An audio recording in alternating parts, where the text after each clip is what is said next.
it's hard to say like, well, he's been terrible in 21 and 22. Fans aren't going to give him that pass, and I get it. He's got to wear it, I guess. And now it's time to win. Welcome into Northside Territory, Foul Territory Network's Cubs podcast. I'm Sahadev Sharma with my partner Patrick Mooney. We are your Cubs beat writers over at The Athletic.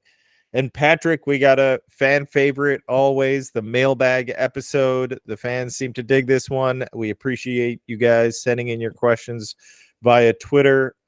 Always fun. And, you know, listen, I think a little of it is fans have similar questions when similar things are happening on the field. But I think they're important topics, and I think there's a reason they keep asking these questions.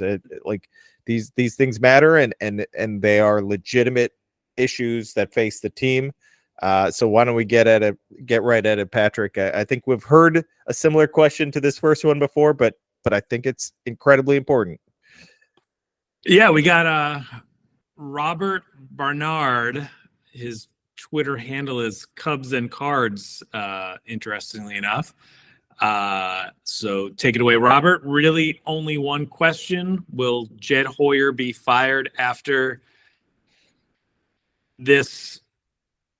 Let me clean that one up there. Will Jed be fired? I'll have to paraphrase some of this. Will Jed be fired after this year or be given one more chance in 2025? Obviously, there are some factors involved here.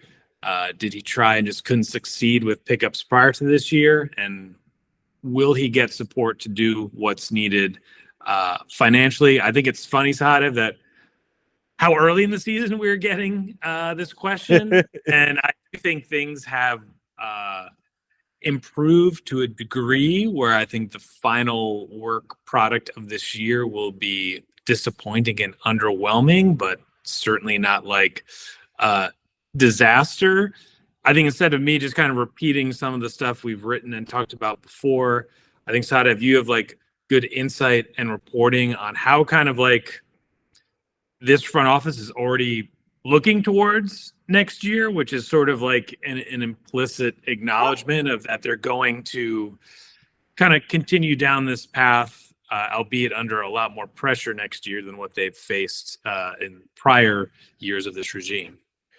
Yeah, no, I mean, the front office continues to make slight tweaks and changes. We'll have reporting on that as we continue to dig in. But the reality is Jed Hoyer is acting like he's in charge for next season. Like when you know you're making these types of decisions, when you're the one in charge and kind of shaping the front office. That type of stuff, you're not able to make those types of moves that he's currently doing with this front office if you weren't in charge, right? If you weren't the one that's going to be running things next summer. So you know, Jed Hoyer's coming back. And I think there's a big factor here when we talk about will he get the support to do what's needed financially. Listen, he's given a budget. He's told what he can do. My dog obviously has some thoughts. Not a fan of ownership or the front office. But you know, it's clear that you know, I think they know. I think ownership knows what they want, right? They want to have someone like Jed Hoyer who will take the budget that he's given, not fight about it, not give a lot of pushback. This is what you have. This is how we're going to make it work, and go from there, right? Like figure out how to make this work. Can Jed Hoyer do that? I think the question, if it doesn't work after this next season, is who can do a better job of that. I don't think we're suddenly going to see Tom Ricketts say, well, I guess it's time to act like Steve Cohen, or, well, I think it's time to act like the LA Dodgers. That will never happen. It's just not happening. So I think you could see, like Jed Hoyer could say, all right, well, I guess I have to go spend on Juan Soto, but then you're not going to see many other moves, and you're not going to see Like, and when I say many other moves, I mean he's going to be handcuffed for multiple other seasons because he has a budget of like 240-ish million. And if you have, what is it going to be? 50 million a year? That's 50-ish, yeah. How else do you fill out the roster, right? Like how many guys can you have at that number? It's hard to do that when the budget isn't the Mets or the Dodgers or the Yankees. So yes, should he be on the hot seat? Absolutely, because there are other teams. He's ninth in payroll, right? Ninth or 10th in payroll. There are other teams doing better jobs. We just we talked about the Brewers last episode. There are other teams doing We're not better a Brewers job with less. podcast. We're not a Brewers podcast. Look at the Cleveland Guardians. Look at the Tampa Bay Rays, who are having a down season. We know this, right? There are teams year in and year out that are able to compete at a lower cost. That's really what Tom Ricketts looks at. Listen to what he's said over the years.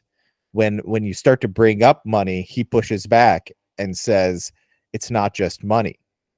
Yes, I think he does want to kind of mix the two ideas, but not to the extent that the Dodgers have done it. So when like there's a part of this, like, did he try and just couldn't succeed with pickups prior to?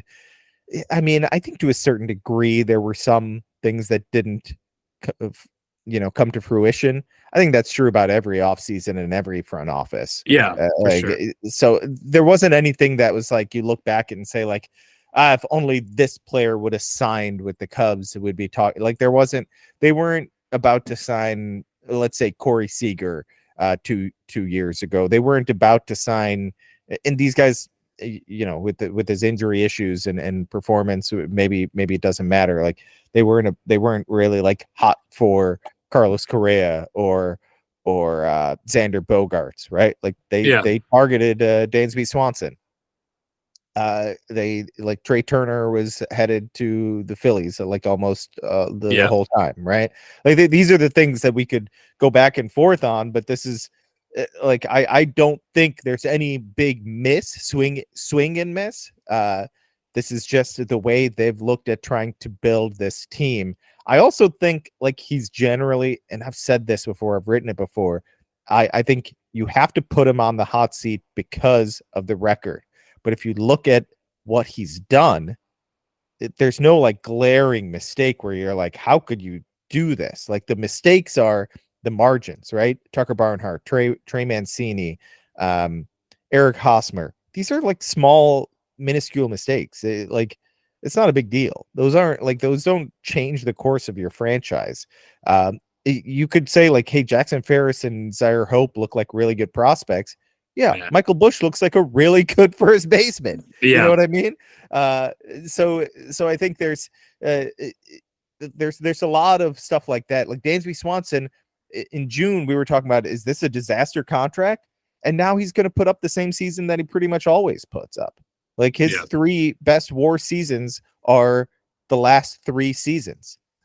So I don't know. I don't know. I think I think the bottom line is yes, he needs to win. That is it. That is all that needs to happen.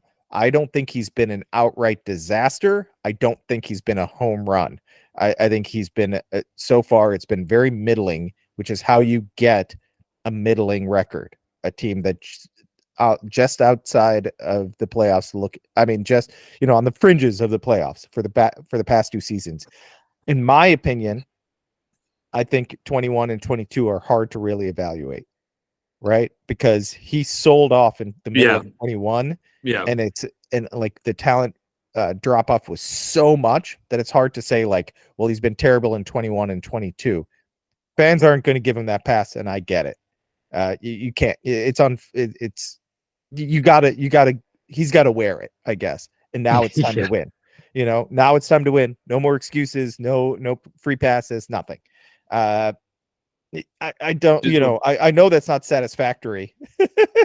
Well, I think you're right that he has been sort of the the good soldier and a company man. I think that goes a long way. Internally, I think you can make a convincing case that the farm system is in a better place. Certain things have been modernized. The books are relatively clean. All these deals are pretty flexible. There are lots of long-term pieces that have been acquired under his watch. I think it's just this goes back to like, what do the Cubs want to be? Like, they're not as good as the Brewers or Guardians of playing that sort of game. They don't. That takes years to set up, by the way. Exactly. Yeah. So, and then they don't spend like the Dodgers, and the Cubs aren't cheap. I think it's just, if you look at where they were in 2019, I believe they had the National League's highest payroll. It's sort of been kind of flat since then. And then you're always going to have the Yankees doing their thing. You have the Dodgers with this unbelievable TV deal, and also just like kind of a amazing kind of group of Hall of Famers on a number of levels that are kind of getting it done there. But then you have teams like the Phillies, whose owner said, I want to win and will spend stupid money to make it happen. You have an ownership change in New York where the Mets want to compete toe-to-toe with the Yankees financially, which is something that had not been part of the landscape there. You have the Atlanta Braves and their development in their new ballpark in whatever suburb that is. It's certainly not Atlanta, but they built that up, and that is just printing money. You had the Padres with Peter Seidler before his passing, of just totally blowing up the model that had been in place in San Diego. And so the Texas Rangers, they kind of had a checkbook World Series trophy. They just said, well, we have all this other stuff going on, but we want to compete now. And they spent to speed up that whole process. And so you go from being like, oh, this should be like a top 5, top 3 payroll, to where these other teams have caught up to, or in some cases, like past the Cubs just on the financial end. And so that's where I think a lot of this is tied up, and it's hard to separate some of these ideas. Yeah. And that comes back to ownership. Is ownership willing to get back into the top 5 realm? I don't know if that's happening. I don't expect that for next summer. So, but there's a lot of money coming off the books, which ties into our next question, Patrick. I know you talked to Scott Boras in LA. And I agree with, this is from David Pillar. Cody Bellinger's status determines the offseason. So is he coming back? Listen, does it determine the offseason? I don't know if I completely agree with that. I don't think it's as black and white as that. I think it's pretty significant, though. It's nearly $30 million that could, that is either added or taken away from the payroll from a player that I think is very good in so many different ways. And free agency is weird, and $30 million is $30 million, but can you upgrade that player would be my question, or that performance, whatever it is, with that money. Craig Counsell likes to say it's just about finding wins. So maybe it's not that player exactly, but can you find that value or upgrade that value with $30 million dollars? I think that would be my question, and I've thought about it a lot. I don't think it completely crushes the Cubs if he comes back. I think your offseason becomes more interesting if he doesn't come back. You can do more things. You can kind of be more creative, and I think this offseason has to be about aggression and creativity. Yeah, I think the answer is we don't know if he's going to come back or not. I'm going to take Cody at his word when he says, I told Scott that I don't want to talk about this in depth until after the season. Scott Boras told me, well, when I meet with Cody at Dodger Stadium, we don't talk about business. We talk more about how he's doing, how he's playing. And I do think there's a degree of truth to that Scott is a baseball junkie. I mean, he's at a game almost every night in Southern California between Anaheim, San Diego, and Dodger Stadium. And he does love talking ball. I think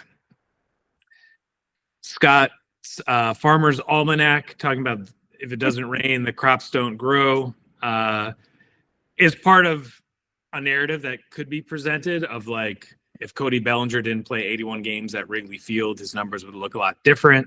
I think if Wrigley played differently, we already would have known that Cody had planned to opt out.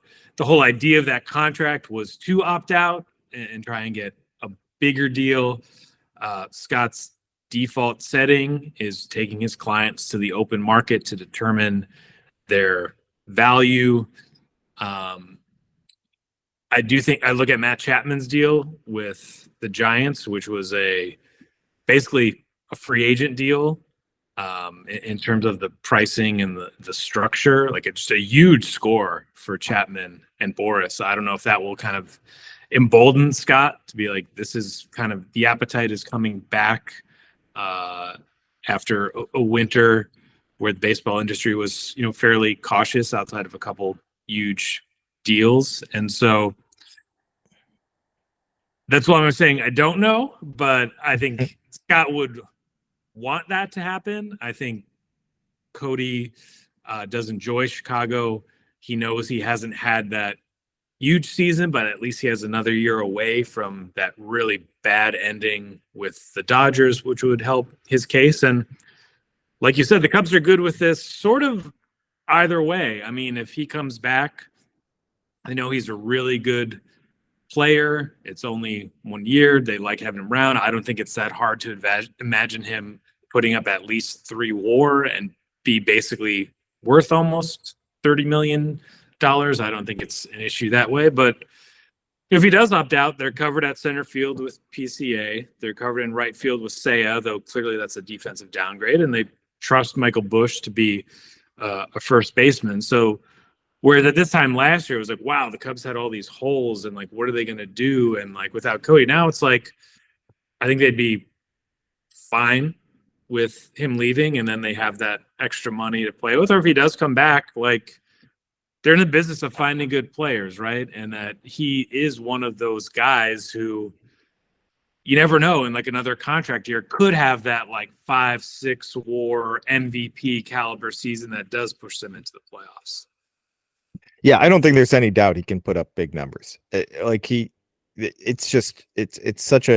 been so up and down for him over the course of his career that, and I think they have a very specific need in needing power that maybe you'd like to have that money freed up and go after someone else, but it's also not guaranteed that you fill that spot with anyone better. So it's going to be an interesting offseason, that's for sure.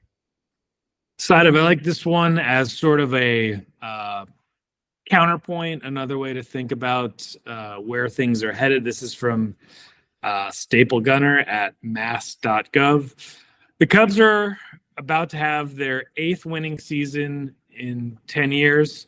All the important talent is back next year. There's a ton of young and tradable talent as well as payroll space. They are set up for a long window of contention. Why all the gloom? Oh man, wow! I was not expecting that. Just for you, man. Yeah, why are you always so negative? Of all the questions we get, I do appreciate some optimism because fans generally do like to, and this is natural, but it's like it's so easy to say like, well, they're not in the playoffs, they're bad, and I like sometimes especially watching games and seeing plays and seeing things happen, I let the negativity creep in, but pull away for a moment. And there's so much nuance to all of this. And I talk about this so much about how one little thing here or there, a few more wins combined in May and June, and we're having different conversations right now. So baseball is a very nuanced sport where the slightest thing can change the way you look at things. And I would point to Cleveland from last year to this year, to those feeling super negative right now, I would point to Detroit from a month ago to now. To those like wondering how do they start winning? Baseball is weird. Things happen. It did not happen for the Cubs this year. It looked like it was about to during that road, but they're 2 road trips ago, right? When they just were on fire and it didn't come together. Yes. And that's not to say like, hey, that's the only moment that matters.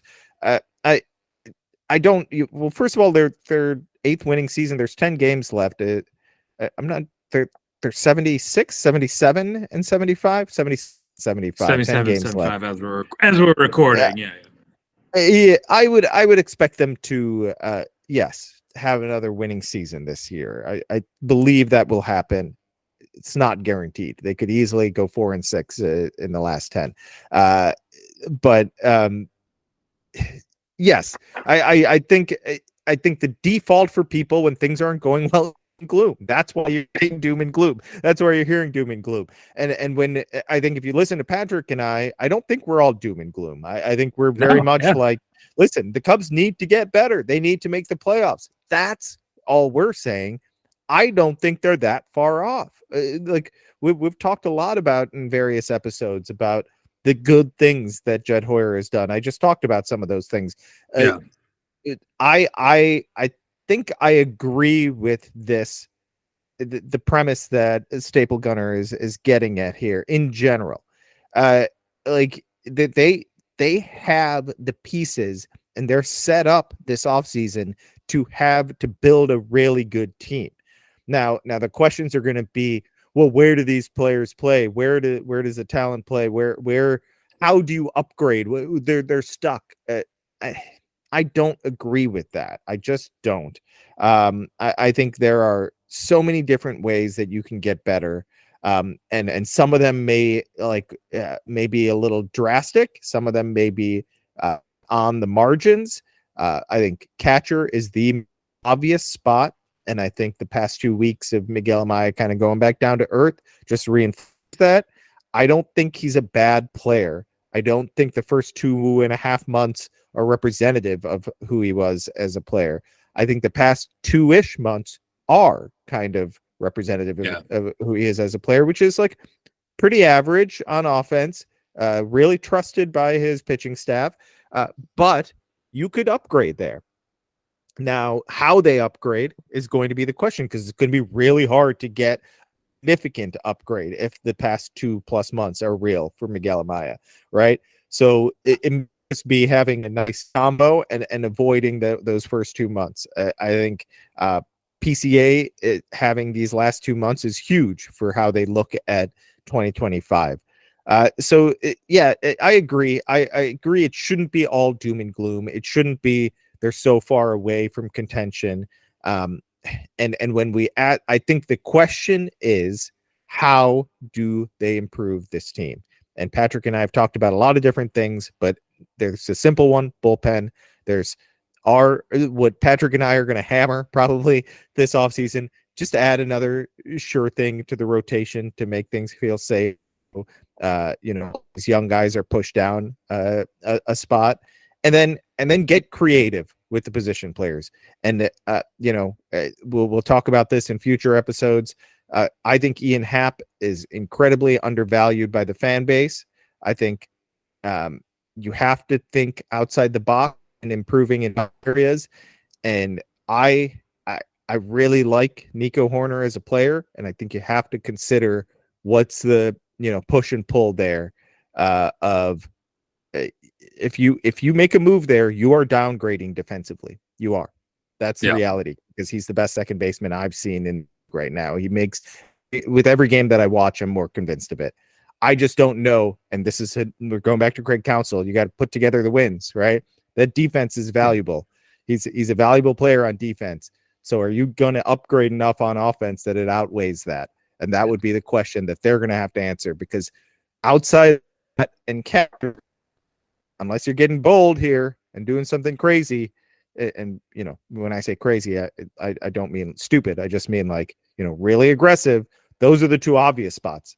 That there are other ways. Maybe they want to upgrade Michael Bush. Maybe they can get some no trade clauses waived.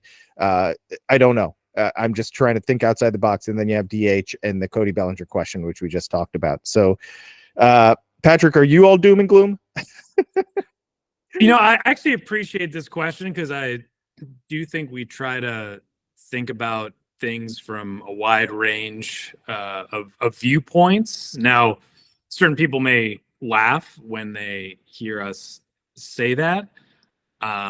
I honestly think there are times, and I'll see this in our comment section on The Athletic, of that we're too soft on the Cubs, and I think that's something like, why aren't we hammering them nonstop?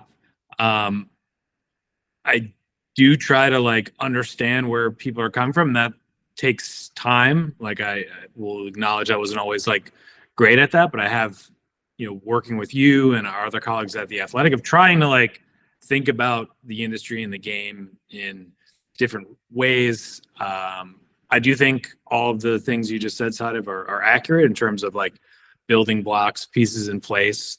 I think if we were doom and gloom, we would have been saying fire Jed Hoyer a long time ago. I think we've been pretty measured and balanced in that regard. And then there's a wide range of voices and opinions and outlets out there that, people have choices that, and I think there are very optimistic views of the Cubs that are presented at times. And then I think also what I try to think of, someone who I'd worked with early in my career, he's viewed coverage as and he was as a fan, but also as a media executive, of what is my team doing right now, today, to help them win a championship? And I think that's the standard that you have to hold them to, because that's how these people show up to work thinking. The people that run these teams, the people that are competing on the field, the coaches in the dugout, they all want to win. And to be honest, it's not like we're covering the Bill Russell Celtics here. It's not like we're Wayne Gretzky and Mark Messier with the Edmonton Oilers, or Joe Montana and the 49ers in the 80s. This team's won one World Series since 1908. So there are times when they're just not going to get the benefit of the doubt, And I think when you look at, yes, there is payroll space, but let's be honest, our Cubs fans going to be happy when they show up to Mesa next offseason. Juan Soto is almost certainly playing for one of the other 29 teams. Yes, the farm system's good, but how much impact has it delivered this year outside of PCA and some moments from Porter Hodge, whatever? I just think we try to be realistic. We don't always succeed in terms of removing all emotion and sort of sarcasm from the but we do try to present things down the middle with analysis, with insight, with historical perspective and institutional knowledge, and let you decide. And I think we also try to not get too personal, right? I think there are a lot of things is said in the press box that we just sort of, we as a group, would never make it towards print, because it's just not fair. That there is even if it may not seem like it at times, there is an enormous filtering process that goes through by the time you listen to this podcast or read our work on The Athletic. Yeah, and to be fair to Staple Gunner, I'm not sure if he was talking about us when he said why all the gloom. My assumption is he's talking about the fans who are, and I explain, my explanation to that is fans are very reactive and they have every right to be, and this team has not made the playoffs in a full season since 2018, haven't won a playoff game since 2017, right? So I get the negativity. It's completely fair, and that's how fans, it's our job to be, to take it down a notch and to have nuance. Let fans be reactive and complain. I perfectly understand that. Here's a question from George Darko. what are the plans for Shaw, Matt Shaw, Owen Casey, Kevin Alcantara? Outfield is clearly not going anywhere. He mentions Alexander Canario too. I wouldn't. I would Off the not radar, mention yeah. him. Yeah, outfield is clearly not going anywhere. But what's to say any of those guys better? And what's to say Shaw isn't better than Swanson or Paredes or even Horner? I feel like there are a lot of soft roadblocks. Listen, I think you're getting a little like, yes, what's to say any of these guys aren't better than anyone? Sure. I think you when you start talking about this, I think you're underrating all these players. It is really hard to be as good as Dansby Swanson, to be as good as Isaac Paredes. Paredes, it's unfair to evaluate him on the month plus he's been with the Cubs. He has put up really good seasons for this will be his third year in a row of 3+ WAR. Maybe more than that. He's not as bad defensively as he's shown. He's not as bad offensively, which has just kind of been average since he's shown up. He's a better player than what he showed. Nico Horner is putting together another. These are like 4-win players that we're all talking about. So like they're really hard to develop a 4-win player. That said, I think you're going to see all of those guys next year unless they're traded. Okay. So, in my opinion, you're going to see all of those guys in the big leagues at some point. Maybe not, probably not opening day. And I think Shaw. My opinion is Shaw's the best of those guys that he mentioned. Who did he mention? Shaw, Casey, Alcantara, right? Yeah. I think Shaw's the best of that group, in my opinion. I don't think he has a chance to play shortstop. I think Dansby Swanson is probably exponentially better than him defensively, and I think that needs to really be understood how good Dansby Swanson is when he's having basically a league average offensive season is going to be worth 4 wins because he's elite defensively. And the same should be said about Nico Horner at a not as important of a position, but nearly as important. It's those two guys are just valuable, and I think we can't just look at this offensively. Matt Shaw is important though, and you need it. I think he's important to the future of this team because of his bat.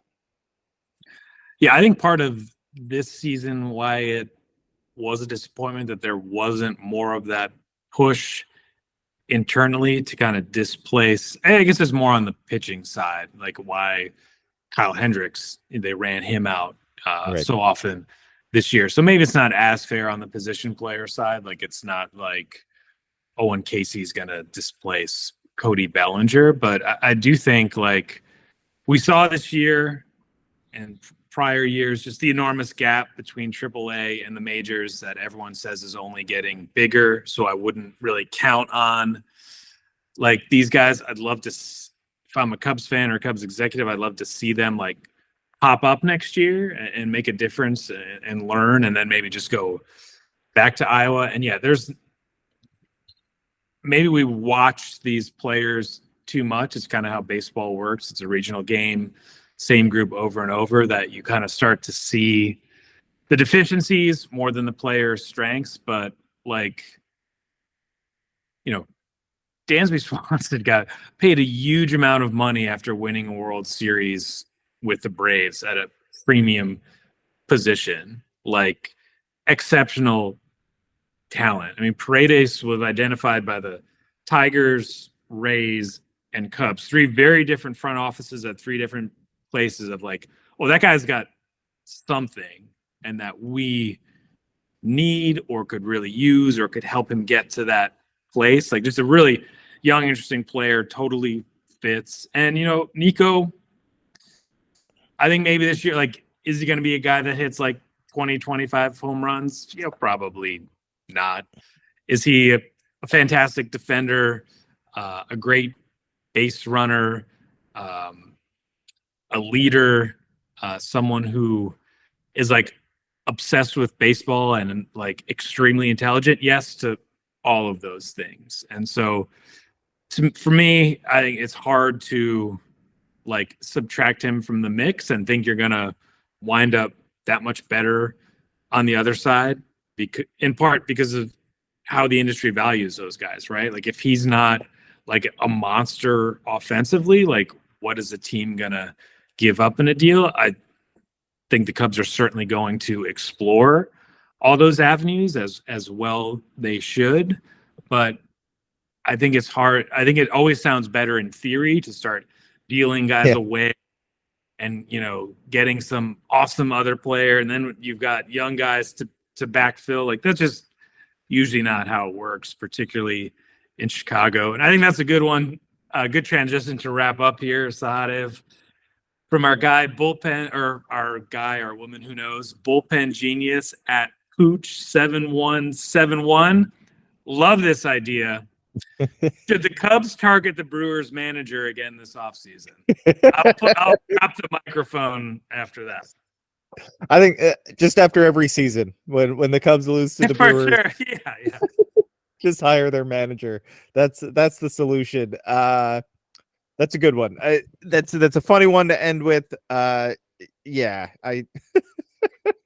The Brewers yet again. This is not a Milwaukee podcast, but it seems like all roads lead to American Family Insurance Field. Yes. All right. Thanks for the levity there to end it. Pat Murphy, probably manager of the year, right? I think so. Yeah. He's going to win that, and Council never has. Am I right? He never won it. He's never won it. Well, there's always 2025, Patrick. All right, we love. I love the mailbag. I think Patrick enjoys it too. For sure. You guys always bring it with the questions. We appreciate you interacting. This show is for you, so we're glad to have you all as a part of it. Thanks so much for listening. Make sure to rate, review, subscribe to Northside Territory. Make sure to subscribe to the YouTube channel and subscribe to The Athletic, where you can read Patrick and my work.